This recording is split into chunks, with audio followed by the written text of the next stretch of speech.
ఒక విలేజ్ లో మనం జనరల్ గా ఒక గ్యాంగ్ నేర్చుకుని తిరుగుతుంటాం, ఏ పెద్ద బేవర్స్ గ్యాంగ్ రా అట్లాని. బట్ ఆ బేవర్స్ గ్యాంగ్ లోనే హీరో ఉంటాడు, అది మనకి ఎప్పుడో తెలుస్తుంది. సో ఆ టైప్ ఆఫ్ క్యారెక్టర్ మీరు ఈ మూవీలో చేయడం జరిగింది. సో ఆ రోల్ చేస్తున్నప్పుడు కానీ లేదంటే ఆఫర్ మీ దగ్గరికి వచ్చినప్పుడు కానీ మీరు ఎలా ఫీల్ అయ్యారు? రోల్ చేసినప్పుడు ఏం ఫీల్, ఆఫర్ నా దగ్గర రాలేదు. ఎందుకంటే అంటే జనరల్ గా ఇప్పుడు హీరోస్ అంటే కొంచెం స్టైలిష్ గా లైక్ కొంచెం యాటిట్యూడ్ గా సమ్ ఇలా ఉంటారు. బట్ మీరు వచ్చేసరికి ఐ థింక్ క్యారెక్టర్ కి తగ్గట్టు మీరు అలా మారిపోవాల్సి వచ్చిందా, ఆ రగ్గడ్ లుక్ అనేది, లేదంటే మీరు జనరల్ గానే ఇలాగే ఉంటారా? క్యారెక్టర్ తగ్గట్టుకే మారాల్సి వచ్చింది. అది ప్రిపరేషన్ అయితే ఎక్కువ కావాల్సిన అనిపించలేదు, ఎందుకంటే మన కథ సూర్యాపేట జంక్షన్, తెలంగాణది. Like in this particular movie, which is Suryapeta Junction, you have portrayed like village girl.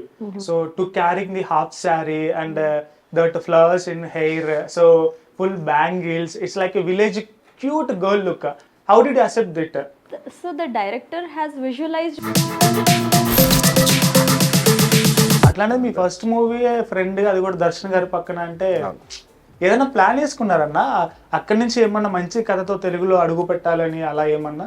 కొత్తగా మా ఫ్రెండ్స్ స్టార్ట్ అయింది అని అంటే అన్ఎక్స్పెక్టెడ్ కాదు. సినిమా అనేది నాకు ఇంట్రెస్ట్ ఉంది, ఫ్రెండ్స్తో డిస్కస్ చేస్తుంటాం కదా, సరే ఎంత అవుతుంది సినిమా తీయడానికి అని చెప్పేసి అలా స్టార్ట్ అయ్యాం. చైతన్య అని చెప్పేసి ఒక అతను వచ్చేసి కథ చెప్పగానే.